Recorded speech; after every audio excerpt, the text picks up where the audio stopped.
Hey everybody, it's Master Gallengeist here, bringing you my review of the latest episode of Rick and Morty, a Rickconvenient Mort. And I really enjoyed this episode. It had a nice balance of our A storyline dealing with Morty and our B storyline dealing with Rick and Summer. So, we start off this episode and we see that Rick and Morty are coming out of this t-shirt shop. They pretty much have made t-shirts that are called Rick and Morty pussy pounders kind of shit. So they're obviously going to be doing something with those. But before they can get into it, acid rain starts falling and everything. They're starting to get fucking it's burning and everything. Of course, we get the little gag where Morty keeps trying to open the door while Rick's trying to unlock it, and then we see the Diesel Weasel pop up being like, "Yes, I am going to destroy everything that's green and everything." And then our analog, Captain Planet, comes in, Planetina, and she beats his ass, and then he's able to escape into the sewers and everything. Morty, of course, is like, "Wow, cool. That was actually pretty awesome." We, of course, get her backstory of she's got the teens kind of like Captain Planet. They got the rings that are all the elements and all that shit, and he tries to ask her out for some ice cream. She, of course, is like, "Well, veal is a byproduct of the dairy industry, so I don't like that. How about these guilt-free donuts or whatnot?" And he even makes the kind of thing, "All right, let me go ask my grandpa." I was like, "Yeah, he doesn't want to come," and they just fly off and go with their whole donut thing. And Morty, of course, is really into her and all that. They're talking at breakfast. The kind of next morning, Morty has, of course, gotten a text from her and all that, and wants to figure out what's going on with that. Jessica had a breakup and everything, and Rick is kind of tired of Morty's kind of shit at this point, and is just like, "All right, fine, you, me, Summer, let's do this." And he has 3 planets that are pretty much going to be experience apocalypse scenarios. So his thing is to do drugs, party, and fucking go balls out on them at each one. And so I was like, "Yeah, I got this." And Morty wants to go to a wildfire that's happening 200 miles away to see if he can get together with Planetina. Beth is like, "No, screw that shit. That's kind of crazy stalkerish shit." And he's like, "Fuck that shit. I'm gonna go there myself." And he, of course, does. And Jerry, of course, makes the whole thing because he's doing the with Summer's approval, and she, of course, just fucking shit, "Eat my ass" kind of shit. So the apocalypse scenarios that they're going along on these planets: first one's supernova, second one the planet's getting sucked into a black hole, and the third one's pretty much Armageddon deep impact asteroid shit. Let's see, how do we want to do this? Let's actually do the the Summer stuff first. So they hit the first planet. They're having a good time and everything. They're see what's going on. Summer's able to kind of keep your schedule "Hey, this thing's gonna blow up," and they decide to leave. But one of them really gives an interesting eye to Rick, and Summer even helps him kind of go out onto that. And the thing is, it's she can start to hear weird sounds and everything. Their rules were pretty much go eat ass, pretty much. But no commitments. It's not about quality. It's about quantity. Just fucking do it. And the thing is, the problems that start occurring is that Rick found that one on the first planet. Daphne, we learn her name is, and we see him on the second planet, and she's partying out and everything, but then sees them. It's like, "What the fuck are you doing? That person was from the first planet that we were from." I was like, "Yeah, she's awesome. Whatever. Screw you." And it's just shit.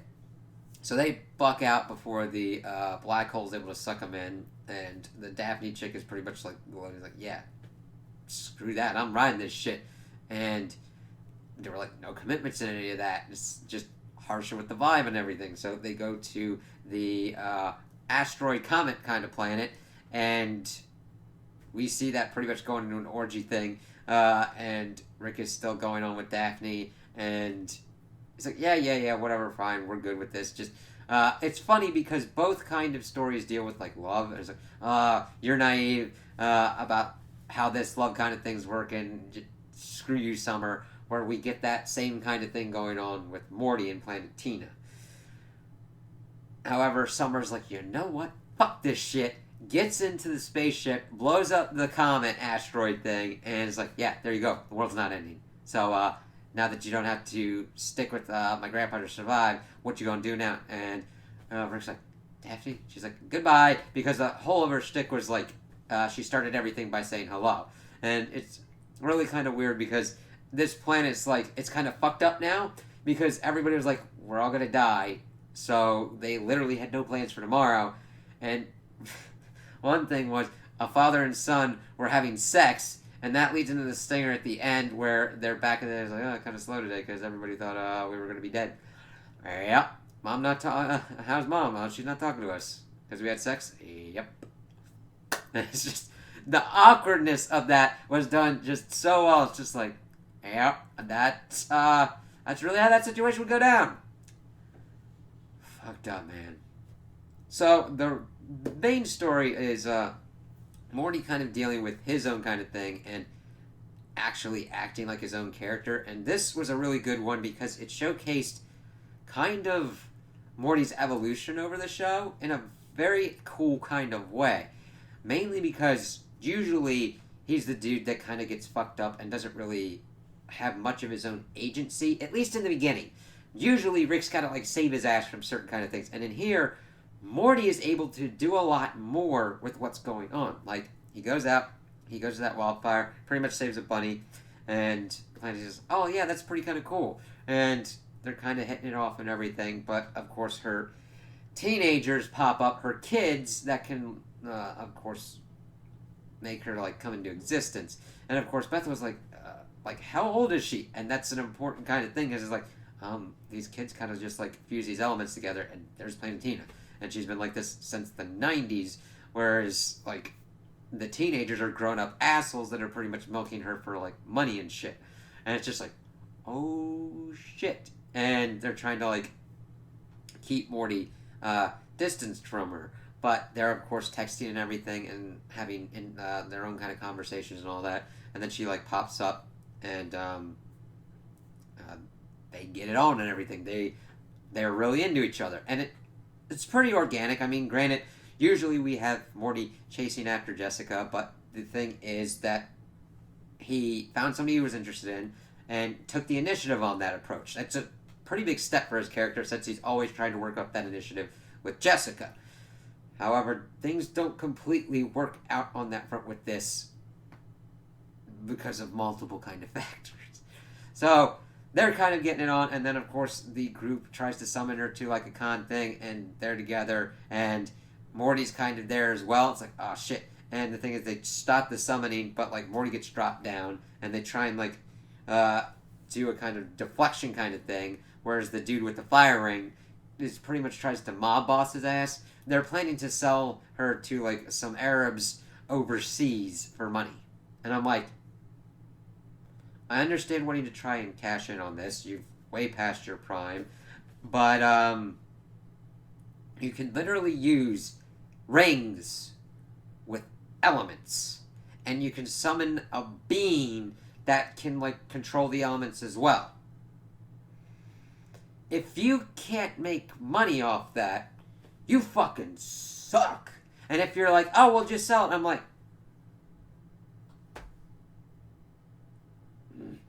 sorry, and that doesn't, like, work as a weakness. It's just, like, a weakness to these characters. It's like, you're dumbasses. So, he's pretty much tried to play mob boss kind of shit to this, but Morty's not having this kind of shit. He's like, fuck you guys. He tries to, like, burn him with, like, a flaming mop to make him ugly so Planet Tina wouldn't like his ass. And Morty kind of, like, gets into a tussle with him, burns through his restraints, fucking, like, is able to bite the dude's fucking finger off that's got the ring, flambe's his ass, and flambe's the other fucking security guards that are coming in as well. It's like, this is gonna get nuts. And they see that the board meeting that they're having with the person that they're going to be selling it to, and they have like baby seals. It's like, alright, what the fuck are those baby seals doing back there? They use them!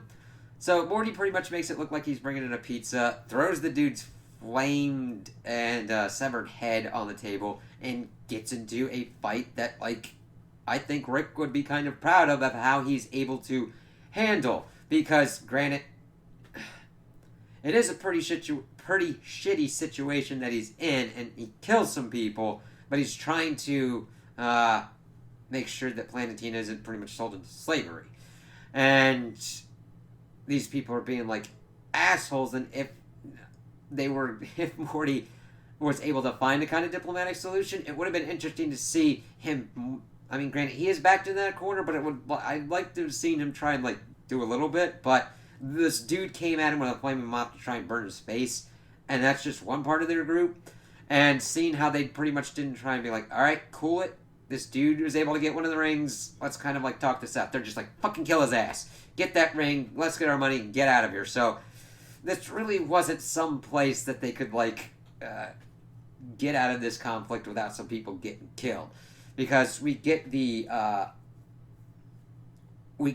kind of member that's got their rings downed, and how Morty's able to just fucking tactically not tactically, he does tactically do it. He's able to use the things that happen to his advantage. It's a really cool kind of way to show how Rick's sense of like solving problems has kind of rubbed up on Morty, but we see Morty execute it in his own way, taking out the air person, then taking out the dirt person, and then taking out the water person with each kind of ring. Like the air person kind of got like shot by one of the guards. He takes the ring, uses it to blow up the fucking the dirt woman's head. He's able to use the dirt to like shield himself, and then uses the flame to make lava to encase this dude, and fucking takes that, and then kind of like uses all the elements on the dude, throws him into the whole thing with the baby seals, and then the baby seals eat him to pieces.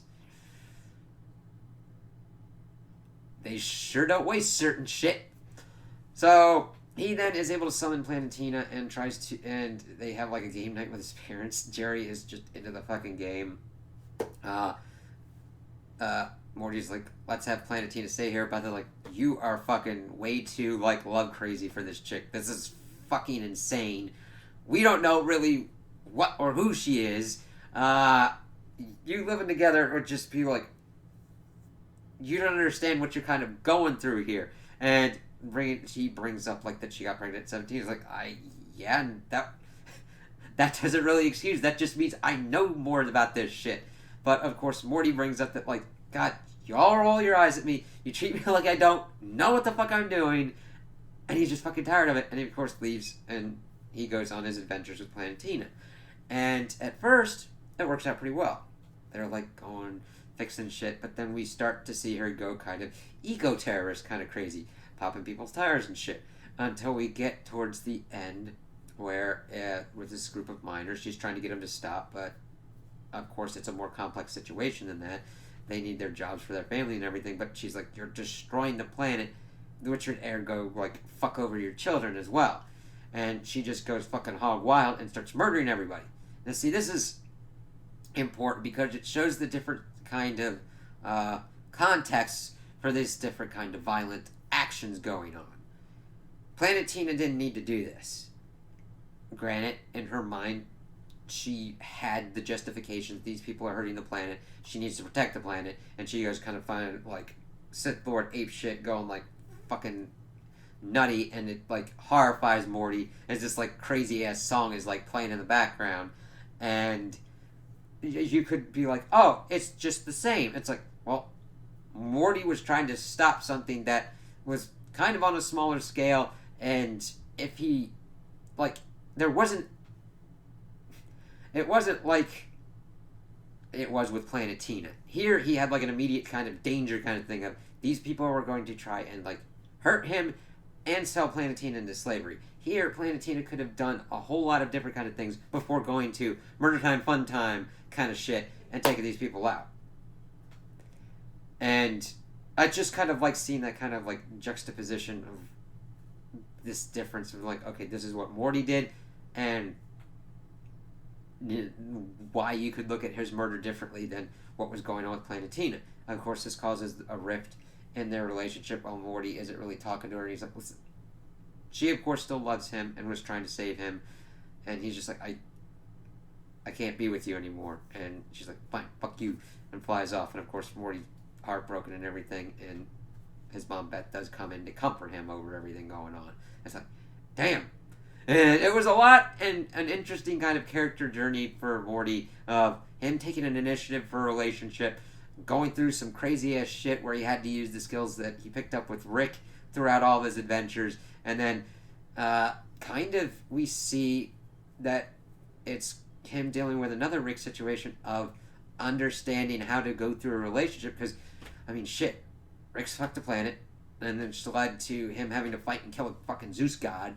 He's dealt with Unity. He's been with all these crazy ass beings, and seeing Morty being with a crazy ass being and having to deal with that situation like that and being a pretty big heartbreak for him was very kind of cool character development. I really enjoyed it, and they did it in a nice organic way where it didn't feel kind of either too long or too short. It just they hit it out of the park.